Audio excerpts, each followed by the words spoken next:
প্রথম কথা হচ্ছে রাহুর নেগেটিভ প্রভাব মানে তারা রোজ স্নান করবে না, টাইমে স্নান করবে না, টাইমে উঠবে না, মধ্যরাত্রে গিয়ে ঘুমোবে, বেলা 12টা 1টা 2টোর সময় উঠবে।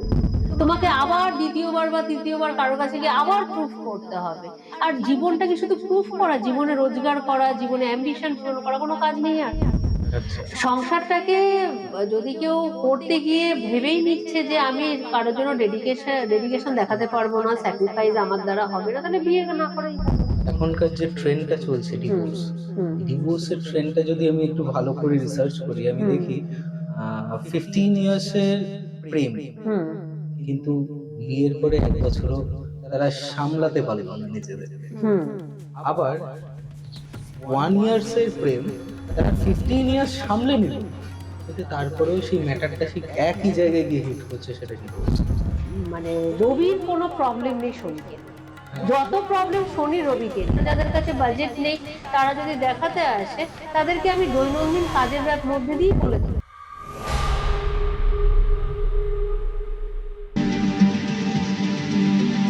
সত্যটা ভয়ঙ্কর।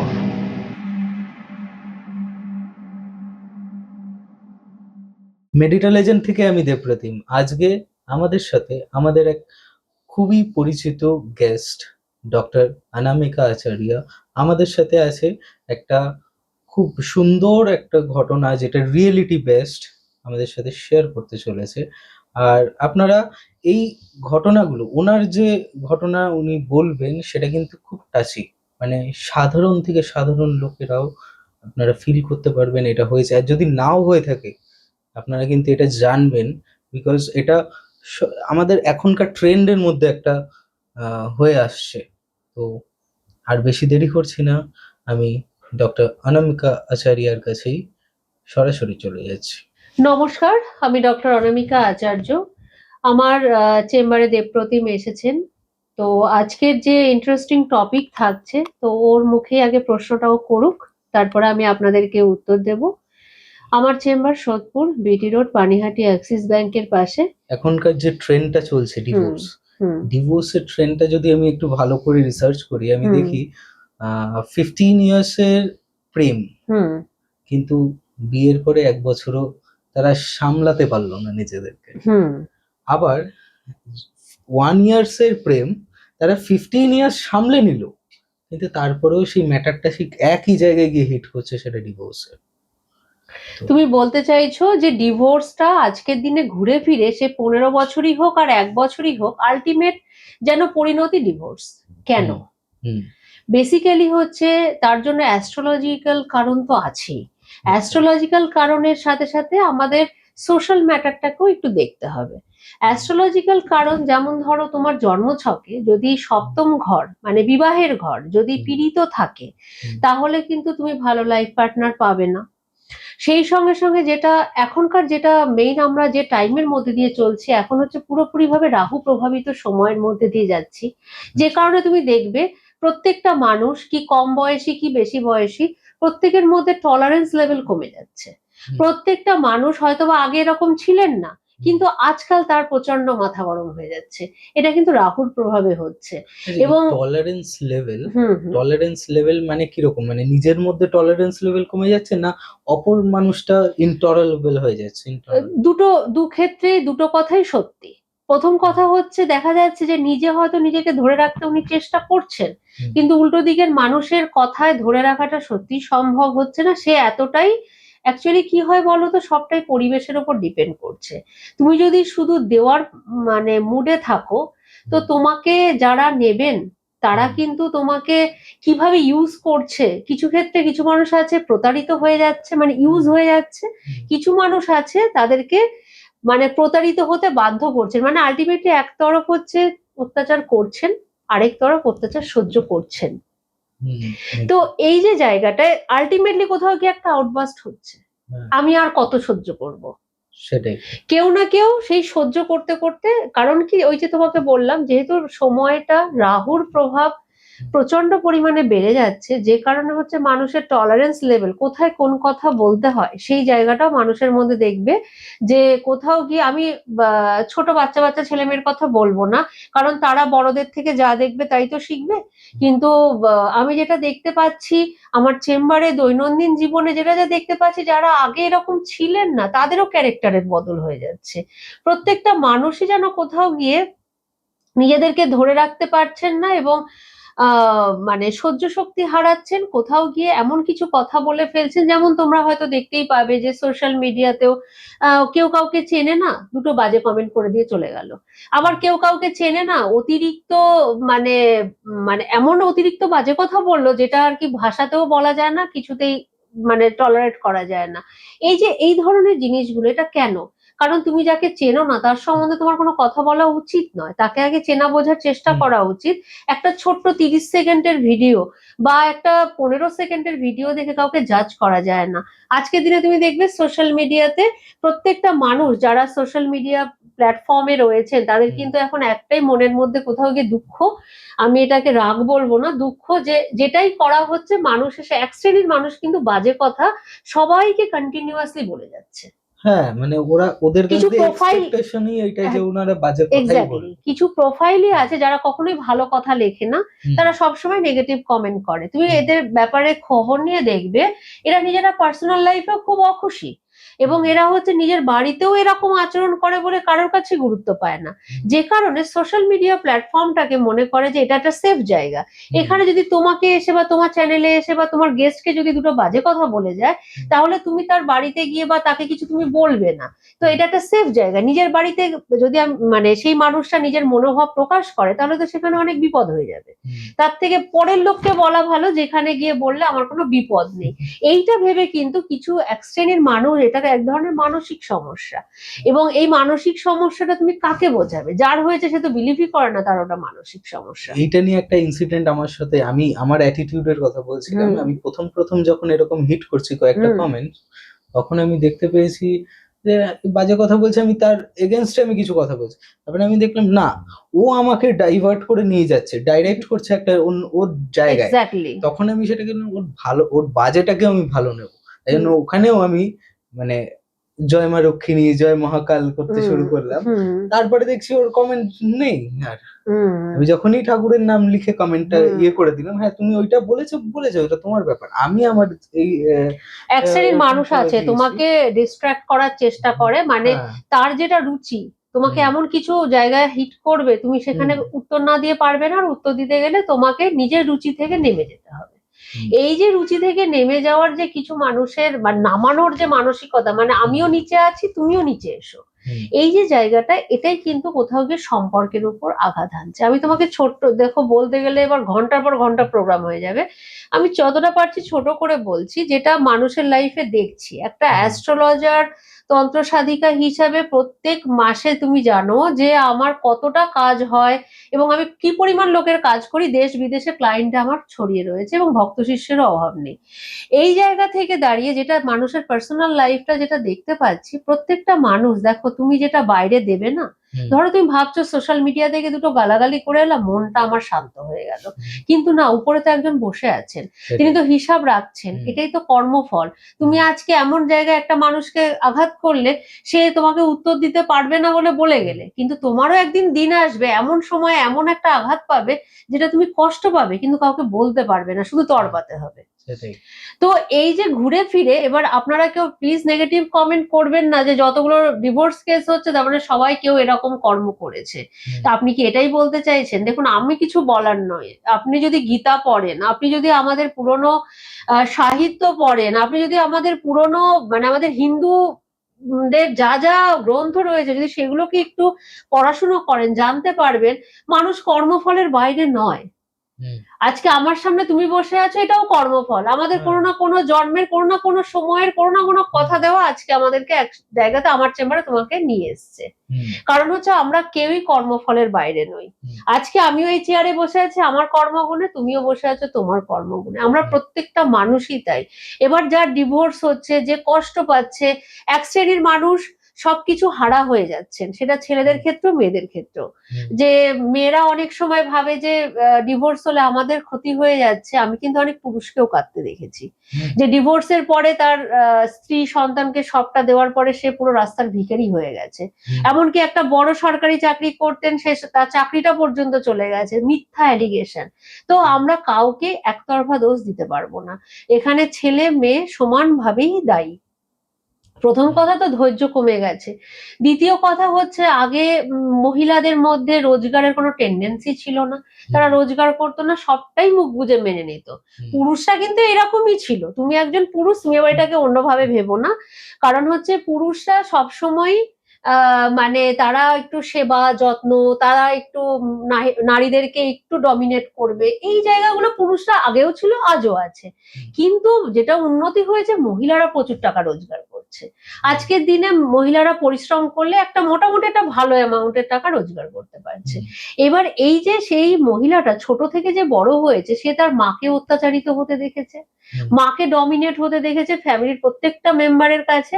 দিনের শেষে গিয়ে ছোট মাছ, দিনের শেষে গিয়ে শুধু ঝোল ভাত, এই খেয়ে তাকে থাকতে হয়েছে। তারপরে সে যখন, তার মা যখন একদম বৃদ্ধা হয়ে গেছে, তখন তাকে শুনতে হচ্ছে তুমি কিছুই করোনি আমাদের জন্য। এই যে মেয়েটি ছোটবেলা থেকে তার মায়ের যে এত কষ্টের কাহিনী দেখে ফেললো, এই মেয়েটা কিন্তু এবার যখন নিজে রোজগার করছে, তার মধ্যেও একটা ভেতর থেকে আসছে যে আমি আমার লাইফটাকে এরকম হতে দেব না, হুম, আমি আমার লাইফে আমি আমার নিজের শর্তে বাঁচবো। এই যে মেয়েরা এখন নিজের শর্তে বাঁচছে, পুরুষরা তো আগেও এরকম ছিল, আজও এরকমই আছে, পুরুষদের মধ্যে সেরকম কোনো পরিবর্তন আমি দেখি না। কিন্তু মহিলারা যে এই যে নিজের শর্তে বাঁচছে, এতদিন ধরে মানে যে যাই আমাকে বলুক যে নারীদের স্যাক্রিফাইসে সংসারটা টিকে যাচ্ছিল, এখন কোথাও গিয়ে রোজগারটা আসাতে স্যাক্রিফাইসটা উঠে গেছে। আচ্ছা, কারণ এটা, এই স্যাক্রিফাইসটা তো একতরফা ছিল, হুম, শুধুমাত্র বাড়ির মহিলাটিই করছে, বাকি সবাই খুব আনন্দে ভালোভাবেই রয়েছে, সবার সেবা ওই একজনই করে যাচ্ছে। হুম, কিন্তু আজকের দিনে যখন ওই মেয়েটি যখন সেবা করতে, মানে শুধু আমি কি সেবা কেন করব, সেবা ডেফিনেটলি করব, সেবার পাশাপাশি আমারও কিছু ডিমান্ড আছে। হুম, এই যে নিজের শর্তে বাঁচা, নিজেরও দুটো শর্ত চাপানো, যে আমি তোমারটাও করব তুমিও আমারটা দেখবে, এই জায়গাতেই কিন্তু পুরুষতান্ত্রিক সমাজে কোথাও গিয়ে একটা ইগো ক্ল্যাশ হচ্ছে। হুম, সেই সাথে সাথে হচ্ছে আবার কিছু ক্ষেত্রে কিছু মহিলার দম্ভও তৈরি হয়ে যাচ্ছে, আমি রোজগার করছি অতএব আমার কথা তোমায় শুনতে হবে, এই একটা জায়গা। আবার কিছু ক্ষেত্রে এরকমও হচ্ছে দুজনেরই ক্যারেক্টারের প্রবলেম, হুম, দুজনেরই এক জিনিস আর ভালো লাগছে না। হুম, এবারে এই যে ভালো লাগছে না, এই যে ভালো না লাগার জায়গাটা, এটাও একঘেয়েমি ব্যাপারটা রাহু ক্রিয়েট করছে। কারণ হচ্ছে প্রত্যেকটা মানুষের মধ্যে দেখবে আজকের দিনে খুব লাক্সারির প্রতি খুব নেশা চলে গেছে। সে কেউ ধরো মাসে যদি 10,000 টাকা রোজগার করে, তারও যেন একটা মানে মনের মধ্যে একটা তীব্র আকাঙ্ক্ষা যে আমিও পারলে গিয়ে একটা 5 স্টারে গিয়ে খাই। তার চিন্তা ভাবনাটাও চলে যাচ্ছে যে 5 স্টারে একদিন খেতে গেলে আমার মাইনেটা কিছুই হবে না। তো এই যে আজকের দিনে মানুষ যে চিন্তা ভাবনাটা অনেক উচ্চতায় রাখছেন, যে চিন্তা ভাবনাটা তার হয়তোবা মানে পূরণ করাটা পুরোটাই ধরে নাও অসম্ভব, সেরকম হুম, ইচ্ছাগুলো রাখছেন। এবার এই এতটা যে ইচ্ছা, ইচ্ছা তো একটা লেভেল হবে যে আমি এখন স্টেজ 1-এ আছি, আমার ইচ্ছেটা 2 কে টাচ করার। হুম, এখন তা হচ্ছে না, 1-এ থাকলে 100-কে টাচ করার চিন্তা ভাবনা করছে। এই যে এক লাফে অতটা জাম্প করা, এখানে গিয়ে কি হচ্ছে, পারিবারিক জীবন নষ্ট হচ্ছে। এর মাঝখানে চলে আসছে সন্তান, সন্তানের পড়ানোটা একটা বিশাল বড় একটা খরচের জায়গা। সন্তানকে পাশের বাড়ির বাচ্চাটাকে অনেক বড় স্কুলে ভর্তি করেছে, অতএব আমার বাচ্চাটাও পড়বে। হুম, অথচ স্বামী হয়তো মাসে 10-15 হাজার টাকা রোজগার করে, সেই বেচারার পক্ষে অত কস্টলি স্কুলে পড়ানো সম্ভব নয়। এই যে শুরু হয়ে গেল ক্ল্যাশ। হুম, এবার এই খরচ সামলাতে না পারাটা কিন্তু একটা বিশাল বড় জায়গা হয়ে গেছে। মানে ডিভোর্সের ক্ষেত্রেও, ডিভোর্সের ক্ষেত্রে একটা বিশাল, মানে মানুষ এখন আর নিজের চাহিদার মধ্যে আর সীমাবদ্ধ নেই, মানুষের এখন অনেক কিছু চাই। এই যে এবার অনেক কিছু চাই, এবার দেবে কোথা থেকে? এটাই, সবাই তো প্রচুর টাকা রোজগার করে না, হুম, কিন্তু চাহিদাগুলো সবারই মোটামুটি, মানে কোটিপতি লোকের চাহিদা আজকের দিনে একটা 10,000 টাকা রোজগার করার মানুষের মধ্যে দেখা যাচ্ছে। হুম, কিন্তু কি আমাদের স্বপ্নটা আমাদের থাকতেই পারে, কিন্তু হ্যাঁ, স্বপ্নটাকে পূরণ করার জন্য মানুষ হুম, যে পন্থাগুলো আজকের দিনে অবলম্বন করছে, কাছের মানুষকে ভুলে যাচ্ছে, তার জন্য যত রকম নিচে নামতে হয় নেমে যাচ্ছে, এই জিনিসগুলো আমি বলছি যে এগুলো ঠিক নয়। আচ্ছা, আমরা অবশ্যই, আমরা যে যে স্টেজে আছি তার থেকে সবাই বড় হওয়ার চিন্তা ভাবনা করবো। বড় হওয়ার চিন্তা ভাবনা মানে এই নয় যে মানুষটা মানে আমার দুর্দিনের সঙ্গ দিয়েছে, তাকে ছেড়ে দিয়ে এখন আমার প্রচুর টাকা হয়েছে বলে এখন আমার নতুন সঙ্গী বা সঙ্গিনী চাই। আমাদের ব্যাপারটা হচ্ছে গিয়ে এখনকার যেটা ইনকাম ট্রেন্ড, সেটা হচ্ছে গিয়ে একা ইনকাম করে সামলানো যায় না, কোনোভাবেই ডেফিনেটলি যায় না। না। আবার সেই একা ইনকামটা এতটাই কম, তার সেভিংসটাও আরো কম হচ্ছে। হ্যাঁ, তো সেই ইনকামটার ফ্লোটা কতটা, 2 বছরের পরে নাও থাকতে পারে সেই ইনকামটা। একদমই। এখন হচ্ছে সবাই তো আনস্টেবল রোজগারের দিকেই ম্যাক্সিমাম মানুষ। কজন হ্যাঁ। মানুষ আর স্থায়ী রোজগারের মানুষজন আছে, মানে সরকারি চাকরিজীবীদের কথা বলছি, বাদ বাকি সবারই ওপরে এখন একটা প্রেসার। কারণ আজ আছে কাজ, কাল নাও থাকতে পারে। হুম। তারপরে প্রত্যেকটা মানুষের যেহেতু মানে সোশ্যালি কিছু ক্ষেত্রে তুমি একটা জিনিস লক্ষ্য করবে, তোমার যদিও অনেক কম বয়স, কিছু ক্ষেত্রে মানুষজন আছে তুমি হয়তো তোমার লাইফে সুখী, সেটা তাদের সহ্য হচ্ছে না। তার জন্য তোমার মাথায় দুটো বাজে মন্ত্রণা দেওয়া, এই তুই ভেবে দেখেছিস তুই যেভাবে আছিস সেভাবে কি তুই সুখী আছিস, তুই এর থেকেও ভালো থাকতে পারতিস। এই যে মাথা খাওয়ার প্রবণতা কিছু মানুষের কিন্তু আছে। আমি দেখেছি একটা ছেলে বা মেয়ে সুখে ঘর করছিল, কিছু এক বা একাধিক কিছু মানুষের প্ররোচনা, তুই কি ভেবে দেখেছিস ভালো আছে এটাই তো বড় কথা, তারপরে তার ভাবার কিছু নেই। কেউ যদি নিজের লাইফটাকে ছোট্ট রোজগারের মধ্যে যদি সীমাবদ্ধ রাখতে পারে, সেটা তার আর্ট অফ লিভিং। সেখানে অন্য মানুষের ভেবে দেখেছিস কি, এই কথাটা বলে তার সংসার ভাঙার কোনো মানে হয় না। আজকের দিনে মানুষের এক্সপোজার অনেক বেশি হয়ে গেছে, সোশ্যাল মিডিয়া প্ল্যাটফর্ম।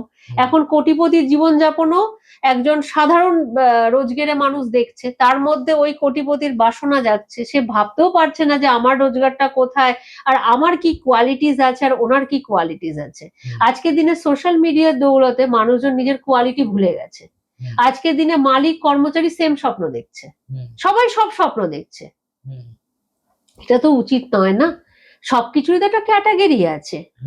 আজকের দিনে মানে যারা উচ্চবৃত্তের মানুষকে যদি নিম্ন মধ্যবিত্তের মানুষ যদি ফলো করতে যান, তাহলেই তো সম্পর্কের মধ্যে ছেদ চলে এটা আসবে। শুধু সোশ্যাল মিডিয়াতেই না, মানে যদি কোনো ফার্ম দেখি, হ্যাঁ ফার্মেও সেরকম যে এক্সপিরিয়েন্স হয়ে গেছে, বাট এডুকেশনের তো ভ্যালু আলাদা। হ্যাঁ, হ্যাঁ, তো এডুকেশন ওয়াইজ যে পোস্টটা পেয়েছে আর এক্সপিরিয়েন্স ওয়াইজ তাকে যখন এসছে কিছুটা সময় করে, এক্সপিরিয়েন্স ওয়াইজটা 1% হলেও তার থেকে বেশি করিয়ে এবার এডুকেশনে যে পোস্টটা হোল্ড করছে তাকে সরিয়ে দিচ্ছে, সিম্পলি সরিয়ে দিচ্ছে। এটা প্যারালালি চলো, একদমই তাই। প্যারালালি এবার হচ্ছে দেখো, আমি তুমি এগুলো নিয়ে বলেও আমরা কিছু করতে পারবো না, কিন্তু কি হচ্ছে এর মাঝখান থেকে, এই যে তুমি প্রথমে একটা সুন্দর প্রশ্ন করলে যে 15 বছর প্রেম করেও 1 বছর বিয়ে টিকছে না, আবার 1 বছর প্রেমের পরে 15 বছর সংসার করার পরে গিয়েও বিয়েটা ভেঙে যাচ্ছে। সেটা 15 বছর না, অনেকের ক্ষেত্রে 20-25 বছর সংসার করার পরে গিয়েও সংসার ভাঙছে। তো জীবনের এই যে আমার বক্তব্য যে আমরা খুব বাজে সময়ের মধ্যে দিয়ে যাচ্ছি, কার কখন সংসার ভাঙবে ঠিক প্রফেশনের মতনই অনিশ্চয়তা। কারণ হচ্ছে দেখো, আমাদের বাবা মায়েদেরকে দেখেছি একটাই জিনিস, যে বিয়ে হয়েছে মানে আমরা আমৃত্যু একসাথে থাকবো। মানে এরকম নয় যে আমাদের ফ্রেন্ডসদের বাবা মায়েদের ডিভোর্স হয়নি, তা নয়, মানে আমরা আমাদের নিজেদের পার্সোনাল ফ্যামিলির কথা বলছি, যে আমাদের বাবা মায়েদের যে থট প্রসেস, যে মানে আমরা মানে যাই ঝগড়া হোক যাই হোক আমরা একসাথে থাকবো, এই যে একসাথে থাকবো এই জিনিসটা কোথাও গিয়ে ব্রেক হচ্ছে।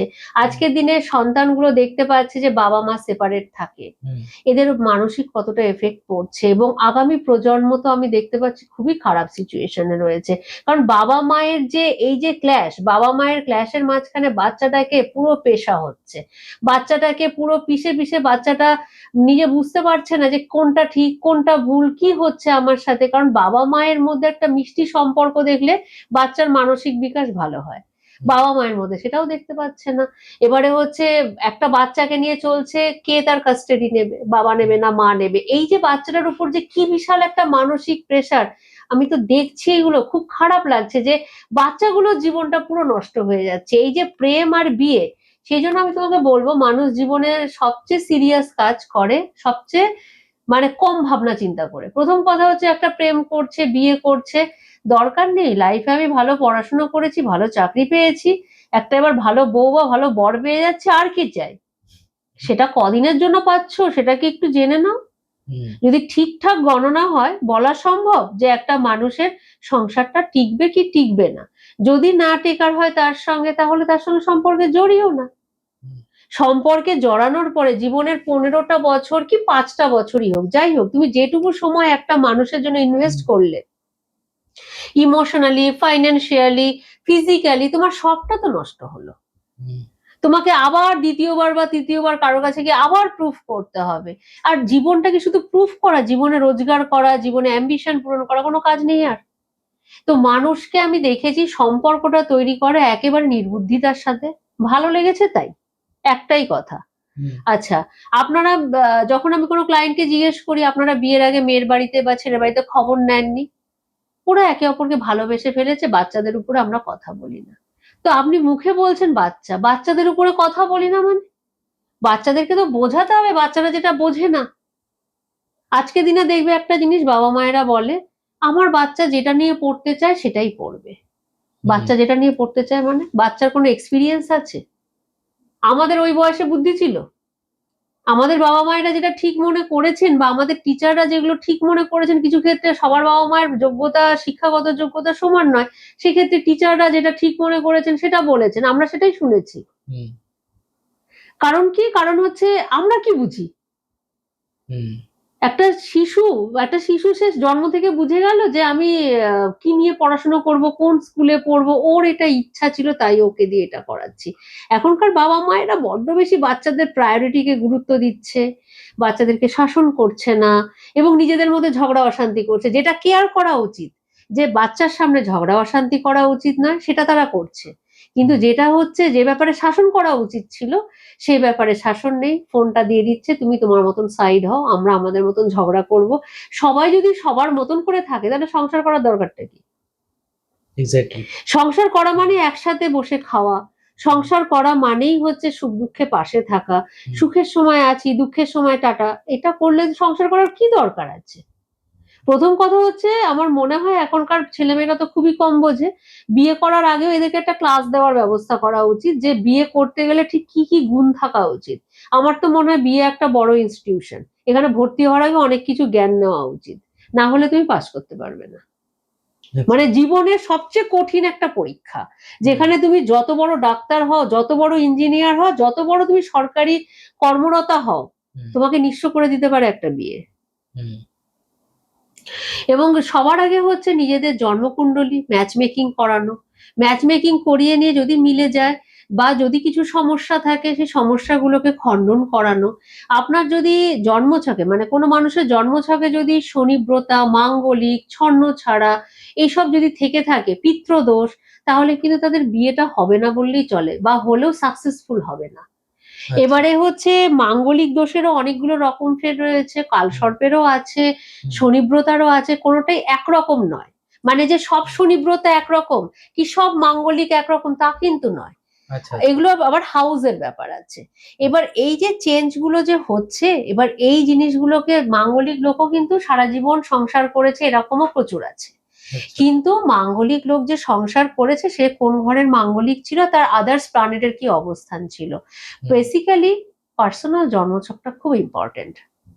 যারা জন্মছক মানে করাতে পারছেন না, মানে ডেট অফ বার্থ ঠিক নেই, তারা সেই ক্ষেত্রে হাত দেখাতে পারেন। যতক্ষণ না ম্যাচ মেকিং ঠিকঠাক ভাবে বেরোচ্ছে এবং যে প্রবলেমগুলো বিয়ের আগে প্রবলেমের যতক্ষণ না সলিউশন হচ্ছে, তুমি বিয়ে করে নিলে মানে তোমার প্রবলেমটা এবার তোমার প্রবলেম আর তার প্রবলেম মিলিয়ে এবার ডবল প্রবলেম হলো। এবার সন্তানটি এলো, 3 নম্বর প্রবলেম চলে এলো, কারণ তুমি তো প্রবলেম নিয়েই সবকিছুর মধ্যে যাচ্ছ। তার মানে প্রবলেমকে এনকারেজ করে। মানে নেগেটিভ থিংস হ্যাঁ, ধরো তোমার জন্মছকে ছন্নছাড়া বা মাঙ্গলিক বা পিতৃদোষ আছে, তুমি কোনো কিছু এই দোষের প্রতিকার হয়নি বা তুমি জানোও না এই দোষটা কি থাকলে কি হয়। তুমি একটা সাধারণ মানুষ হিসাবে একজনকে ভালোবাসলে, বিয়ে করলে, তুমি দেখবে যে কালচক্রে তারও জন্মছকে ওরকম ভয়ঙ্কর কিছু দোষ আছে। কারণ কি, তুমি তো নিজে নেগেটিভিটি নিয়ে ঘুরছো, তোমার কিন্তু ওই আকর্ষণটাও হবে আরেকটা নেগেটিভ লোকের ব্যাপারে। আচ্ছা, এবার কি হলো, দুজন মানুষ যখন এরকম ধরনের মানে বাজে জিনিসকে ক্যারি করছে, তখন তাদের মধ্যে কি হয়, মানে বোঝাপড়ার অভাব হয়ে যায়। বোঝাপড়ার অভাব হয়, তাদের মধ্যে নানান রকমের ট্রাবলস হয়। যখনই তোমার নানান রকম সমস্যা আসবে বিবাহের পরে, তখনই তোমার বিয়েটা ভাঙার দিকে চলে যাবে। কিছু ক্ষেত্রে আছে বাবা মায়েদের অতিরিক্ত ইন্টারফেয়ারেন্স, কিছু ক্ষেত্রে আছে যে অজ্ঞতা, বোঝেনি। মানে দুপক্ষের মধ্যে এক পক্ষ বড্ড বেশি ডেডিকেটেড সম্পর্কের ব্যাপারে, আরেকজন বড় বেশি চতুর। কারণ সম্পর্কের ক্ষেত্রে একটা জিনিস মাথায় রাখা উচিত, যে সম্পর্ক চতুরতা দিয়ে মেনটেন করা যায় না। সম্পর্ক মেনটেন করতে গেলে লাগে সরলতা, সফটনেস, এগুলো ছাড়া হয় না। সবাই মোটামুটি সবকিছুই বোঝে, সব চালাকি মোটামুটি সবকিছু বোঝা যায় আজকের দিনে, কিন্তু কি বোঝার পরেও তুমি কতটা মানিয়ে নিচ্ছ, ওটাই জীবন আর ওটাই সংসার।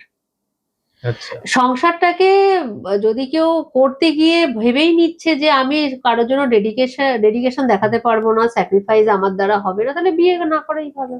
হ্যাঁ। আর এই যে খণ্ডন গুলো করবে, হুম হুম। এগুলো কি করে করবে? এগুলো হচ্ছে অমাবস্যা, প্রত্যেকটা অমাবস্যা তিথিতে খণ্ডন ক্রিয়া হয় এবং এর জন্য নির্দিষ্ট সময় লাগে। কিছু ক্ষেত্রে আছে 3টে অমাবস্যা কাজ করতে হয়, যেগুলো ধরো সমস্যা সেরকম নয়, সেক্ষেত্রে একটা অমাবস্যাতেও কাজ হয়ে যায়। তো এই যে অমাবস্যার উপরে যে কাজগুলো হচ্ছে, এগুলোতে হচ্ছে পুরো ক্রিয়া করে তার সমস্যাটাকে মূল থেকে খণ্ডন করা হয়, মানে কেটে বাদ দেওয়া হয়। তুমি যদি সমস্যাকে নিয়ে তুমি স্টোন পরে বসে থাকো, তোমার কাজ হবে না, আচ্ছা। কারণ তোমার সমস্যা তো কাটেনি। তুমি কাটাও, কাটানোর পরেও যদি তোমার কাছে বাজেট থাকে, কারণ একটা তুমি ভালো করেই জানো যে একটা ভালো কোয়ালিটির পাথর পড়তে গেলে অনেক টাকা দাম। হুম। এবার যদি তোমার কাছে বাজেট থাকে তারপরে পড়ো, কিন্তু তুমি, তোমার কাছে খণ্ডন করার পয়সা নেই কিন্তু তুমি পাথর পড়ছো, তো তোমার কি হচ্ছে, দোষটা অ্যাজ ইট ইজ থেকে যাচ্ছে। বিষয়টা বোঝো, ধরো তোমার কালসর্প মাঙ্গলিক পিতৃদোষ যা ছিল সব রয়ে গেছে, তোমাকে একটা বড় ডায়মন্ড বা একটা পোখরাজ পড়তে বলেছে, তুমি পড়ে নিয়েছো, তো তোমার প্রবলেম গুলো কিন্তু তুমি ক্যারি করছো, মানে প্রবলেমও আছে পাথরও আছে, তো আচ্ছা। কি হবে, কাজটা তো সেই অর্থে হবে না। তো আচ্ছা। তখন হচ্ছে সবার আগে খণ্ডন ক্রিয়াটা আগে। খণ্ডন ক্রিয়া কত পার্সেন্ট হয়ে গেল, 100% হয় না। মানে যে কোনো দোষ তুমি কাটাবে 100% কাটানো পসিবল নয়। যদি 10 বছর বয়সের মধ্যে কেউ কাটায়, তাহলে মোটামুটি 90%, 85 থেকে 90% পর্যন্ত কাটে। এবার ধরো যে কারোর বয়স হয়তো কেউ অ্যাডাল্ট টাইমে এসছেন, মানে কাটানোর জন্য, এবার ধরো 10 বছরের ঊর্ধ্বে যারা, তাদের কিন্তু মোটামুটি ভাবে ওই 70, 75, 60, 65 যত বয়স বাড়তে থাকবে তত কিন্তু পার্সেন্টেজে কম কমবে। ও। কারণ কি, এবার তোমাকে আমি লজিক্যালি বোঝাচ্ছি, সাইন্টিফিক্যালি বোঝার চেষ্টা করো।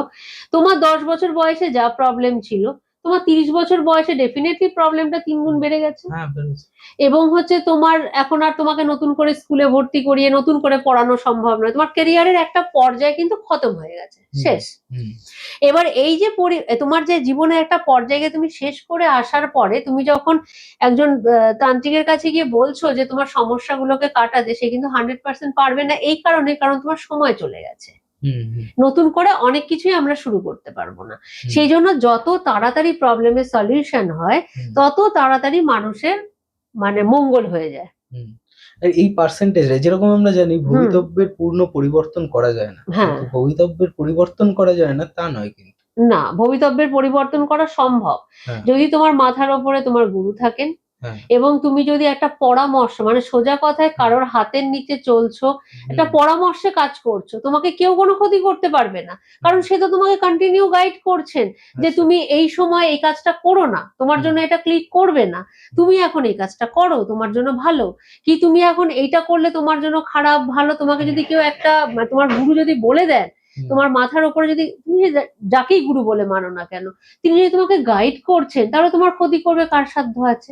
আচ্ছা, ক্ষতিটা হবে না। মানে শুধু খণ্ডন করলেও হবে না, তার গাইডেন্সেও থাকতে একটা হবে। গাইডেন্সও তো থাকতে হয়, হ্যাঁ। কারণ হচ্ছে কোন সময়টা ভালো কোন সময়টা মন্দ তুমি তো জানো না। সব সময় দেখবে সব কাজ করলে কিন্তু হয় না। কিছু কাজ আছে কিছু সময় যে এত ভালো ডিসিশন হয়েছে, তোমার পরে গিয়ে নিজের মনে হবে নিজের পিঠ নিজের চাপড়ায়, ওহ দারুণ একটা কাজ করে এসেছি। এইটা কেন? এটা হচ্ছে সময়ের গুণ। নিশ্চয়ই তুমি ভালো সময়ে করেছো, বা তোমার লগ্নের সঙ্গে মিলে গেছে, বা তোমার চন্দ্র রাশি সেদিন খুব ভালো পজিশনে ছিল, সেই কারণে তোমার জন্য খুব ভালো একটা রিসেপশন পেয়েছো, ভালো কাজ হয়েছে, এসব হয়েছে। আপনি এরকম যে রাহুর যে কয়েকটা প্রপার্টিজ বললেন বা ক্যারেক্টারিস্টিক্স বললেন, হ্যাঁ, একটা লিস্ট করে বলবেন না? প্রথম কথা হচ্ছে রাহু মানুষকে প্রচুর পরিমাণে অপ্রত্যাশিত, রাহুর চেহারাটা একবার ভাবো। রাহু হচ্ছে মানে ড্রাগনস হেড, আর ড্রাগনস টেল হচ্ছে কেতু, মানে মানে ওপরের পোর্শনটা রাহু, নিচের পোর্শনটা কেতু, তার মানে কতটা সে রহস্যময়। হুম প্রথম কথা হচ্ছে রাহু হচ্ছে একটা ছায়া গ্রহ, কিন্তু এর প্রচুর ইনফ্লুয়েন্স। হতে পারে ছায়া গ্রহ, আবার রাহু আবার মানুষকে কিন্তু ভিখারি থেকে রাজা করে। রাহুর ইনফ্লুয়েন্স ছাড়া ধরো তুমি কিছু মানুষকে দেখবে যে একদম অতি নিম্ন মধ্যবিত্ত বা একদম নিম্ন ঘর থেকে উঠে এসছে, কিন্তু সে আজকের দিনে কোটিপতি। তুমি যখনই কাউকে দেখবে এই ধরনের অ্যাব্রাপ্ট চেঞ্জ, বুঝে নেবে রাহু খুব ভালো। কারণ হচ্ছে রাহু যদি কৃপা না করে, তুমি একেবারে ভিখিরি থেকে রাজা হতে পারবে না। আচ্ছা মানে যে কোনো কিছুকে 360 ডিগ্রি ঘোরাতে গেলে তোমাকে রাহু ভালো হতেই হবে। রাহু খারাপ এটা বলছি না, কিন্তু রাহুর যে প্রভাবটা বলছি, রাহুর যে নিজস্ব নেচার সেটা হচ্ছে আগ্রাসী নেচার। হুম রাহুর নেগেটিভ নেচার গুলো কিরকম, মানুষ তখন যার উপরে আছে তাকে তুমি দেখলেই ধরতে পারবে প্রচুর পরিমাণে খাবে, খাওয়ার প্রতি আসক্তিটা প্রচন্ড পরিমাণে, তার মানে হুম হচ্ছে রাহুর প্রভাব, নেগেটিভ প্রভাব বেশি আছে। প্রচুর পরিমাণে অর্থ খরচ করা আননেসেসারি, ধরে নাও যে দরকার ছিল না, তারপরও হুম তার একটা আননেসেসারি লাক্সারি প্রয়োজন। হুম তারপরে হচ্ছে তার আয় আর ব্যয়ের মধ্যে কোনো রকম কোনো মানে মানানসই নেই। সে হুম কত টাকা রোজগার করে তার কোনো হিসাবও নেই, তার থেকে অনেক বেশি টাকা সে খরচা করে যাচ্ছে। হুম এই যে জায়গাগুলো, এই যে বেহিসাবি, এটাই হচ্ছে রাহুর নেগেটিভ এফেক্ট। আর পজিটিভ এফেক্ট হচ্ছে ভিখারি থেকে রাজা, হুম আবার রাজা থেকে ভিখারি হওয়াটাও রাহুরই এফেক্ট। ঠিক আছে? তো এবার এই যে রাহু সবসময় আগ্রাসী করে বলে মানুষের মধ্যে কি হয়, লোভ, প্রতারণা করার টেন্ডেন্সি, ফাটকা কারবার করার ইচ্ছে। দেখবে আজকের দিনে প্রচুর মানুষ শেয়ার নিয়ে কাজ করেন, হুম প্রচুর মানুষ হচ্ছে ফোন বা ইন্টারনেট ফ্রিক, যে এই যে হুম ব্যাপারগুলো দেখছো, যে যত বেশি ফোন ব্যবহার করবে বা ইলেকট্রনিক গ্যাজেট, মানে ধরো হুম ল্যাপটপ হতে পারে সেটা, হুম বা প্রচুর পরিমাণে টিভি দেখাও হতে পারে, এগুলো কিন্তু সবই রাহুকে ইন্ডিকেট করছে। তোমার এবার আচ্ছা জন্মছকে রাহু কোথায় বসে আছে, এটা একটা ইম্পর্টেন্ট ব্যাপার। আচ্ছা এবার কিছু মানুষ আছে ফোন থেকে প্রচুর টাকা রোজগার করে ফেলছেন, কন্টেন্ট হুম ক্রিয়েট করছেন, তার সব হিট হচ্ছে পরের হুম পর, মানে রাহু খুব ভালো পজিশনে রয়েছে। হুম আবার কিছু মানুষ আছে বেকারই স্ক্রল করছে, কোনো একটা কাজে আসছে না, অলসতার সাথে বসে বসে সমানে খালি ওই ফোনই ঘেটে যাচ্ছে। হুম এটা ধরে নেবে যে রাহু খুব খারাপ পজিশনে আছে, একে পুরো অলসতা দিচ্ছে।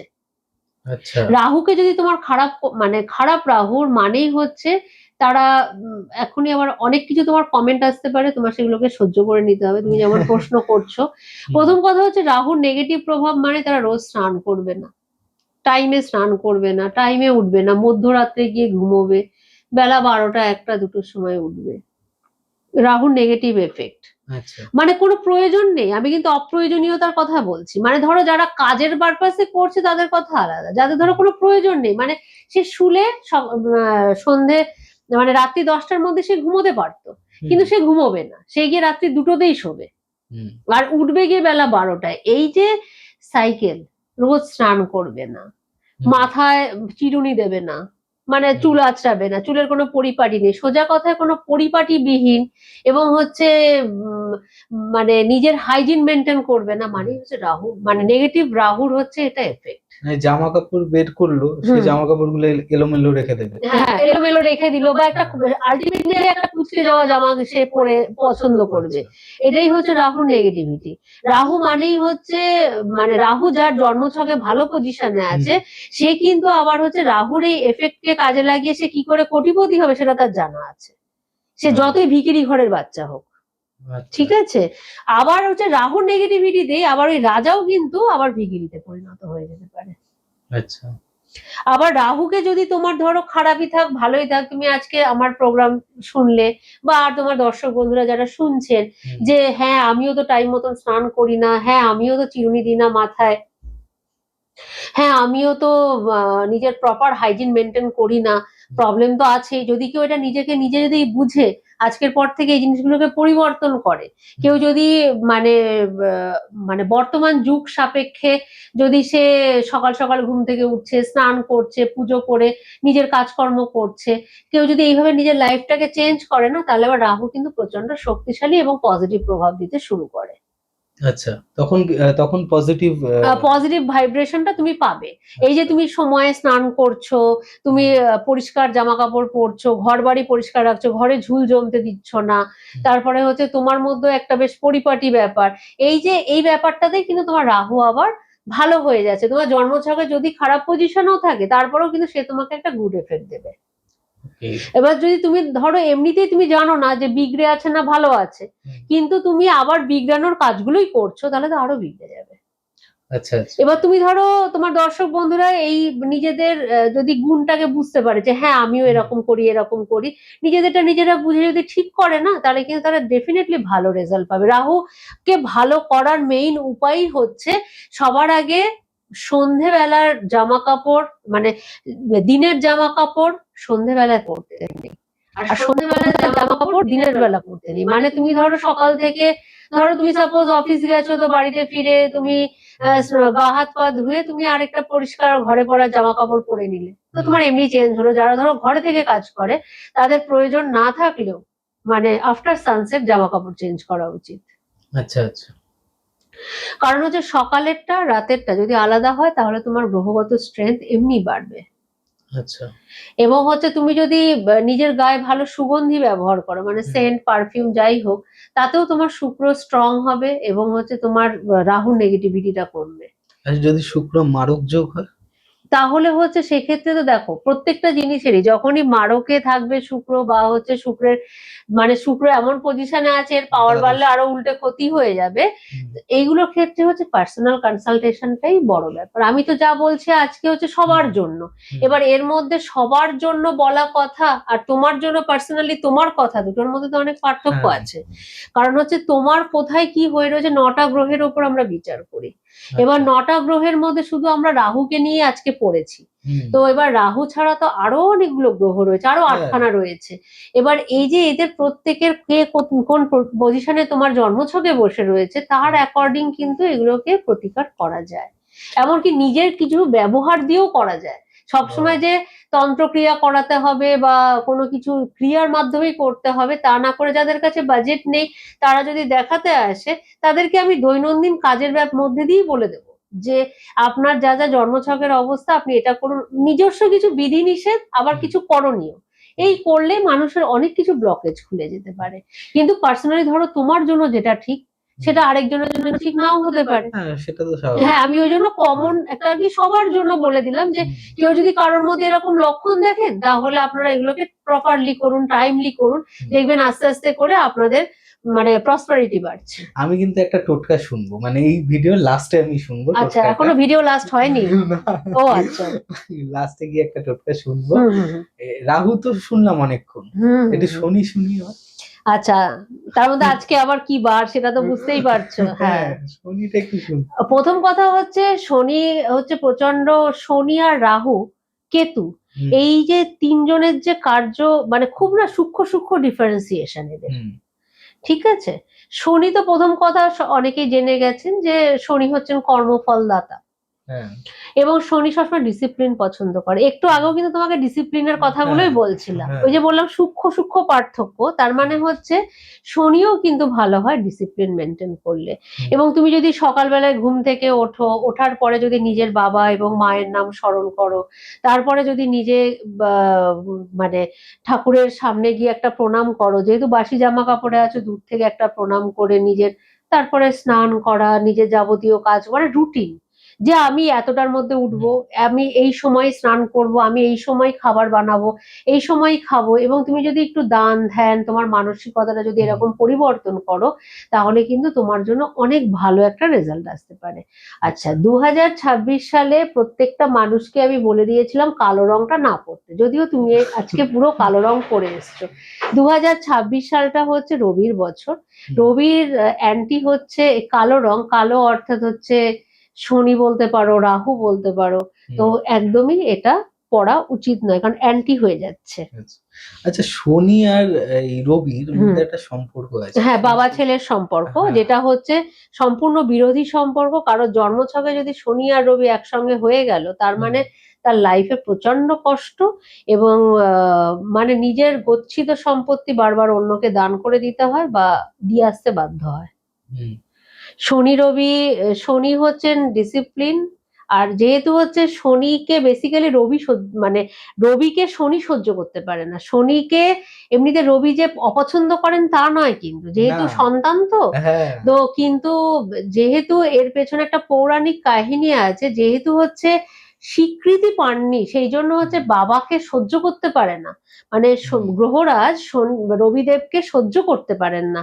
কিন্তু আমাদের আহ মানে রবির কোনো প্রবলেম নেই শনিকে নিয়ে, হ্যাঁ। যত প্রবলেম শনি রবিকে নিয়ে। তার কারণ হচ্ছে পিতা হচ্ছেন রবি হ্যাঁ। আর শনি হচ্ছেন পুত্র। সন্তানকে সবসময় ক্ষমা করেছে ক্ষমা করার নয়, সন্তান তো তার হচ্ছে স্বীকৃতি পাননি বলেই তো হ্যাঁ। আজকে মানে তার মধ্যে এই ক্ষিপ্ততা, তার মধ্যে হ্যাঁ। দুঃখ যন্ত্রণা। সেই জন্য কারোর জন্মছকে শনির অবস্থান খারাপ থাকলে বা রবির অবস্থান খারাপ থাকলে মানুষের বাবা মায়ের জায়গাটা খুব ডিস্টার্ব হয়ে যায়।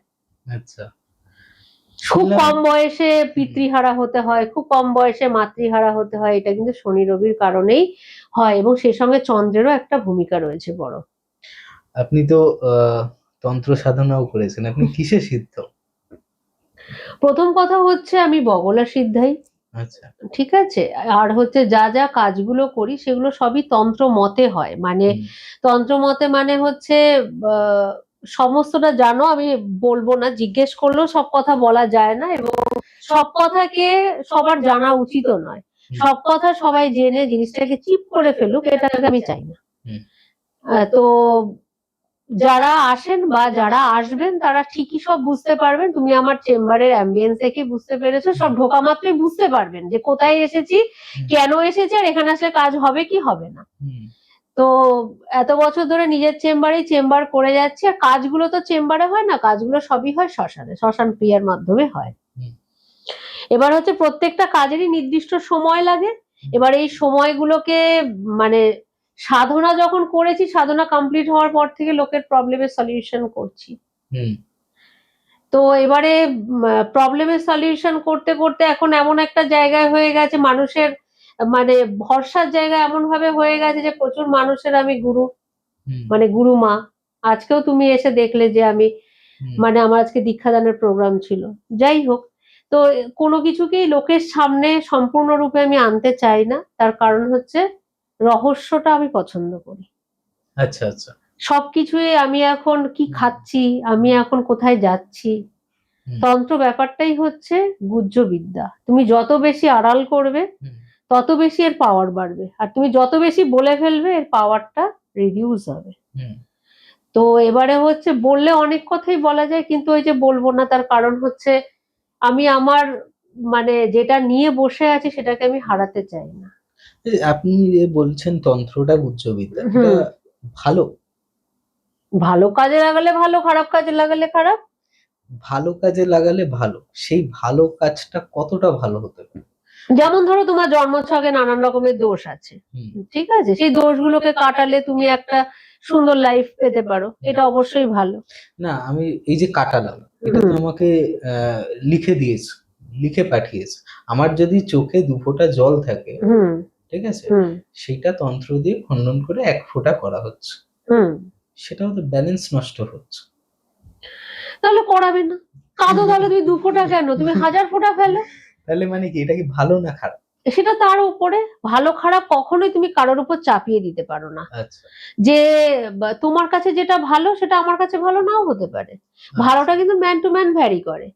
কোনো মানুষ এসে যখন এরকম প্রশ্ন করে যে ভালো খারাপ, বা কেউ ধরো বলছে যে আমার যেটা নিয়তি, তখন আমি সঙ্গে সঙ্গে একটা কথাই বলি, নিয়তির ওপরেই যদি ভরসা, তাহলে কেন ডক্টর অনামিকা আচার্য?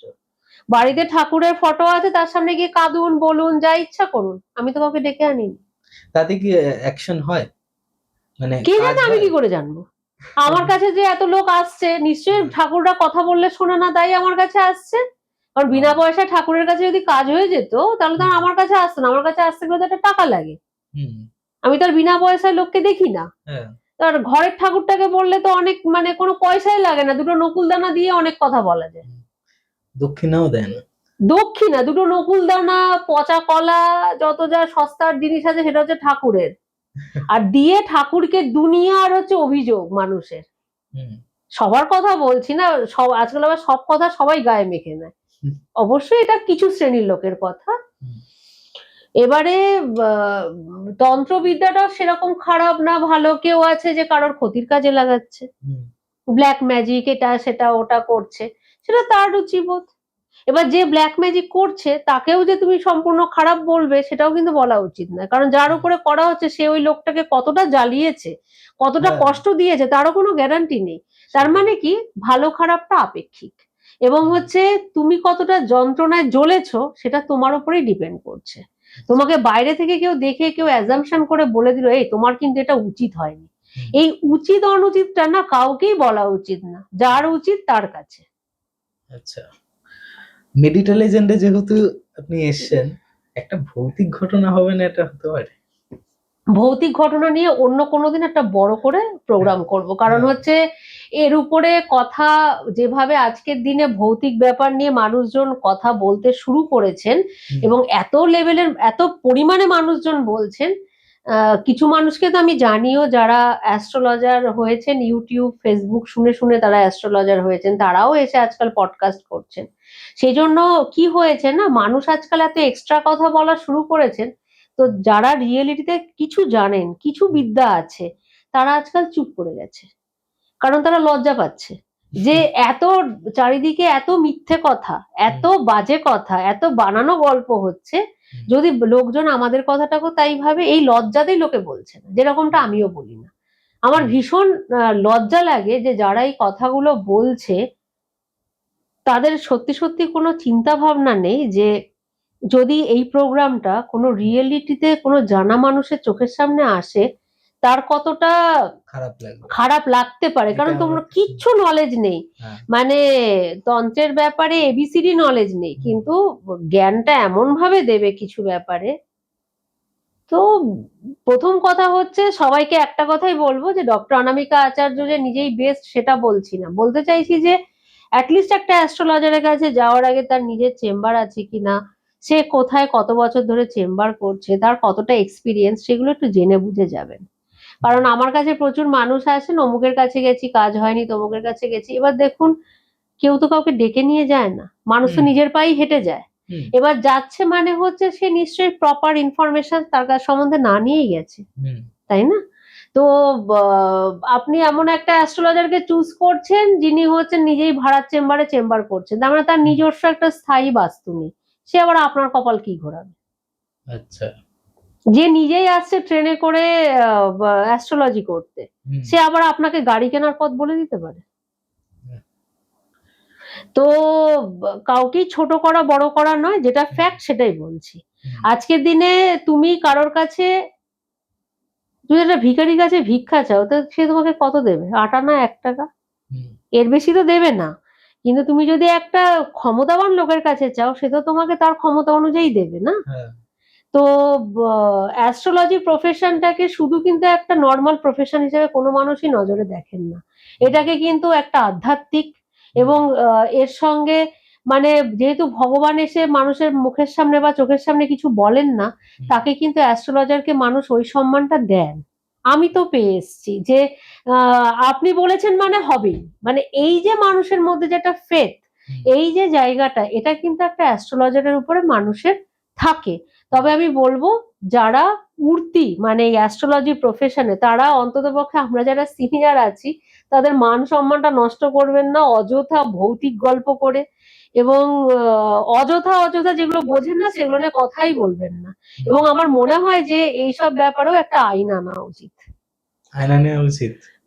আইন আয়না, অবশ্যই আনা উচিত, কারণ হচ্ছে কতটা কি আপনার এক্সপিরিয়েন্স আছে, কতটা কি আপনি জানেন, অবশ্যই সেটাকে শো করার পরে কথা বলা উচিত। হ্যাঁ, অ্যাকচুয়ালি আছে কিন্তু মানে যদি দেখতে যাও মানে হুম।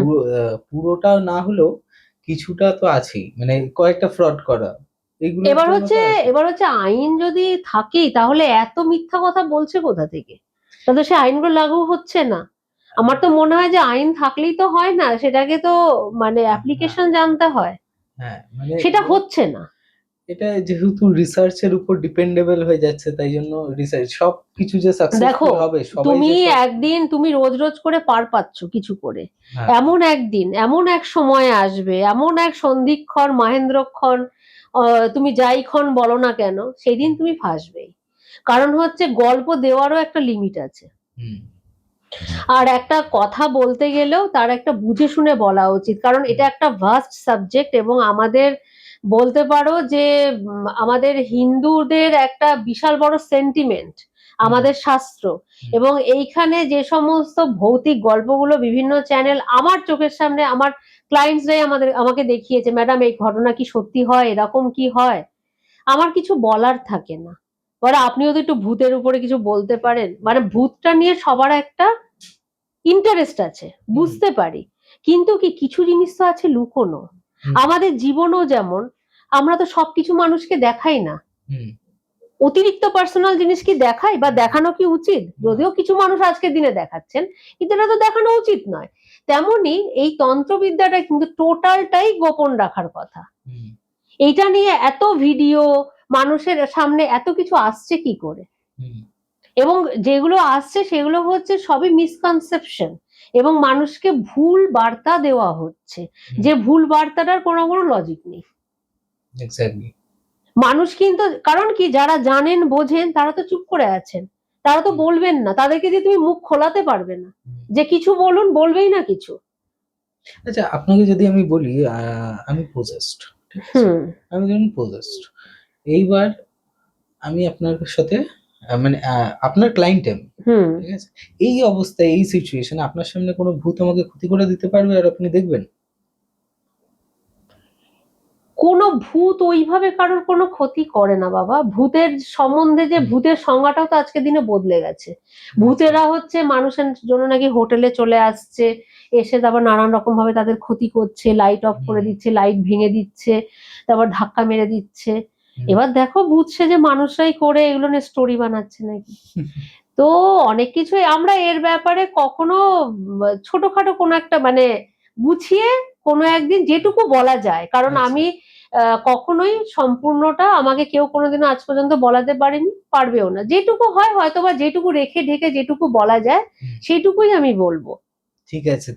কারণ হচ্ছে আমাদের যে সমস্ত গুপ্তবিদ্যা বা যেগুলো জিনিস নিয়ে বলা উচিত নয়, সেগুলো জিনিস নিয়ে যখন বলাই আছে, বলা উচিত নয়, তার মানে এর পিছনে তো কারণ আছে। সবকিছু তো কারণ জানতে চাওয়া উচিত নয়। এই যে আমরা ঠাকুরকে খেতে দিই, খেতে দেওয়ার পর ঠাকুর এসে সত্যি খাচ্ছে কিনা আমরা কখনো কি এটা নিয়ে রিসার্চ করি? আমরা যারা ঠাকুরকে ভালোবাসি কেউ তো করি না। আমাদের কিন্তু মনের মধ্যে বিশ্বাস যে ঠাকুর খেয়েছেন এবং ওটা এবারে প্রসাদ হয়ে গেছে, আমরা এবার সেটা সবাই মিলে নেবো, তাই তো? কিন্তু উনি আদৌ এসছেন কিনা, খেয়েছেন কিনা, মানে এর পিছনে কি কি স্টোরি আছে আমরা কিচ্ছু জানি না, জানার চেষ্টা করি না। সিমিলারলি আমাদেরও এই শাস্ত্রের ওপরে সবার সবকিছুর বলা উচিত নয়। এবং এইটা নিয়ে মানে এই যে একটা যে গুপ্ত ব্যাপার, একটা যে সবার মধ্যে একটা যে এরকমটা কি জানি, এটা ওনাকে জিজ্ঞেস করা উচিত নয় বা বলা উচিত নয়, এই যে ব্যাপারটা আমার মনে হয় যে সব মানে আমাদের এই সাবজেক্টটার উপরে প্রচন্ড পরিমাণে বেশি করে আছে, যে সবকিছু বলা যায় না। যেরকম ধরো কোনো ক্লায়েন্টের অনেক কিছু জিনিসই বুঝতে পারছে, একটা মানুষের যদি হরোস্কোপ মন দিয়ে দেখা হয়, আমরা আজকে দিনে অত সময় দিতে পারি না, আমি পার্সোনালি পারি না, আমি সেটা পরিষ্কার বলে দিচ্ছি, কারণ একটা মানুষের জন্মছক নিয়ে যদি কালচার করতে শুরু করি, দিন রাত কোথা থেকে কেটে যাবে আর আর কোনো ক্লায়েন্টকে দেখা যাবে না। তো আজকে দিনে আমরা কোয়াইট প্রফেশনাল, আমাদের একদিনে অনেকগুলো লোক দেখতে হবে। আমি একটা লোক নিয়ে পড়ে থাকলেও সে আমাকে ভিজিটও দেবে না, পারিশ্রমিক দেবে না ওই পরিমাণে। তো সেই জন্য হচ্ছে আমাদের অত সময় নেই, কিন্তু আমরা যদি খুঁটিয়ে দেখি পুরোটাই কিন্তু এ টু জেড একটা মানুষ সম্বন্ধে বলা সম্ভব। এখন যেমন হচ্ছে আমাদের সেগমেন্ট, মানে আমি আমার চেম্বারে যেরকম নিয়ম করেই দিয়েছি যে আপনি কি কি বিষয়ে জানতে চান সেই ব্যাপারে বলবেন, কারণ টাইমটা মাপা, তার মধ্যে আমাকে সব উত্তরগুলো দিতে হবে। এবার যদি আমি জীবন কাহিনী নিয়ে স্টার্ট করি তাহলে তো 7-8 ঘন্টাতেও কুলোবে না। এবার এই 7-8 ঘন্টা তোমার একটা লোককে নিয়ে পড়ে থাকলে চলবে না। সেটাই। হ্যাঁ, তো এবারে হচ্ছে সেই জন্য আমি হয়তো সব কথা বলছি না, কিন্তু আমি কিন্তু বলতে চাইলে বলতে পারি, কারণ এক্সট্রা কথা বলার আমার সময় নেই, তাই বলবো না। আর সবকিছু সবসময় জানলেও বলা উচিত নয়, কারণ হচ্ছে তুমি যেটা বলতে চাইছো না, বলছো না, নিশ্চয়ই কারণ আছে। আর তুমি আমাকে যেটা জানতে চাইছো না, আমি কেন সেটা আগ বাড়িয়ে বলবো? মানুষের আজকের দিনে আগ বাড়িয়ে কথা বলার মানে ইচ্ছাটা খুব বেড়ে গেছে। মানে মানুষ তো আজকাল মানুষের সাথে কথা বলে না বাড়িতে, ওই জন্য কোথায় সোশ্যাল মিডিয়াতে এসে দুটো গালাগাল দিয়ে যাবে, এক্সট্রা কথা, এক্সট্রা জ্ঞান। তুমি দেখবে এই ভিডিও নিচেও প্রচুর জ্ঞান পাবে, ঠিক আছে, যেগুলো হচ্ছে কি আর বলা যাবে, সবই জয় মা তারা। তো এই যে এক্সট্রা জ্ঞান, এক্সট্রা সবকিছু মানুষ যে মানে দেওয়ার যে একটা টেন্ডেন্সি হয়ে যাচ্ছে, এটার কারণই হচ্ছে কেউ নিজের জায়গাতে একটু কথা বলতে পারছে না। আমার মনে হয় যে সবাই সবার ফ্যামিলিকে একটু টাইম দিক, সবাই সবার সাথে একটু কথা বলুক, এতে অনেক কিছু জিনিস প্রবলেম সলভ হতে পারে। কারণ হচ্ছে মানুষ যেভাবে বিকারের দিকে চলে যাচ্ছে, যেভাবে বিকৃত হচ্ছে মানুষজন, এটা ভয়ঙ্কর একটা রূপ হতে শুনছি। সোশ্যাল মিডিয়াতে এসে আজে বাজে কথা বললে এরপরে নাকি কেসও হবে। তার মানে আমরা মানুষরা কত মানে অসচেতন হয়ে যাচ্ছি যে আমাদেরকে একটা কমেন্ট করার জন্য কেস লাগু হতে পারে। ভাবতে পারছো আমরা কত ডেঞ্জারাস হয়ে যাচ্ছি? তার মানে হচ্ছে এই ডেঞ্জারাস সিচুয়েশন থেকে একটা মানুষকে বের করা যেতে পারে, তাকে একটু ভালোবাসা, একটু তাকে গাইড। কারণ হচ্ছে মানুষের ভালোবাসাহীনতাতেই মানুষ এরকম করছে। মেডিটেলিজেন মানেই সত্যিটা খুব ভয়ঙ্কর। আর আজকে ডক্টর অনামিকা আচার্য আপনাদের সাথে ছিল, অনেকক্ষণ আলোচনা, অনেকক্ষণ গল্প শুনলাম। আরো এপিসোড আসবে যেখানে উনি কথা দিলেন যে একটা গল্প ঘটনা শোনাবেন, আর ওনার মতো করেই শোনাবেন। সেখানটা আপনাদের হয়তো আর আমার কথার মধ্যে কোনো গল্প থাকে না, যেটা হয় আমার ক্লায়েন্টের স্টোরি। আজকে দীর্ঘ 18 বছরের আমার এক্সপিরিয়েন্স, আর যা করছি সম্পূর্ণটা নিজের চেম্বারে। এটাও আমার নিজের চেম্বারে বসে আছে, আমার আরেকটি খর্দাতেও আরেকটা নিজের চেম্বার রয়েছে। যা করি নিজের চেম্বারেই করি, কোনো ভাড়ার চেম্বারে কিছু করি না। আর হচ্ছে সেই সৎসাহস আছে যে নিজের জায়গাতে বসে চেম্বার করার। আর প্রত্যেকটা শ্রেণীর, প্রত্যেকটা বিভিন্ন শ্রেণী থেকে উঠে আসা মানুষদেরকে পরিষেবা দিয়ে থাকি। শুধু এক সপ্তাহ হাতে টাইম নিয়ে অ্যাপয়েন্টমেন্ট বুক করবেন। আর অনলাইনের ক্ষেত্রে 4 দিন ওয়েটিং পিরিয়ড থাকে। আচ্ছা, আর অনলাইনে কোনো ক্রিয়া হয় না, তাই তো? অনলাইনেও ক্রিয়াটা হচ্ছে সবকিছুই ফোনের মাধ্যমে পসিবল, সেগুলো কুরিয়ার করে পাঠিয়ে দেওয়া হয়। আচ্ছা আচ্ছা। কাজের পরে অ্যাড্রেস প্রোভাইড করতে হয়, আর তার সে যে অ্যাড্রেস দেবে সেই অ্যাড্রেসে, অনেকে আছে নিজের বাড়িতে নিতেও মানে প্রবলেম থাকে, তো অন্যের বাড়িতে বা বাপের বাড়িতে বা অন্য কোথাও, তো কোনো প্রবলেম নেই, সে যে অ্যাড্রেস দেবে সেই অ্যাড্রেসে তার জিনিস পৌঁছে যাবে। আর এখান থেকে আমাদের হেল্পলাইন থেকে ইনস্ট্রাকশনও পৌঁছে যাবে সে কিভাবে কি করবে। আগামীকাল আরো অনেক রকম ইন্টারেস্টিং এপিসোড নিয়ে আপনাদের সাথে আসবো। আজকে এই পর্যন্তই, থ্যাংক ইউ। সত্যটা ভয়ঙ্কর।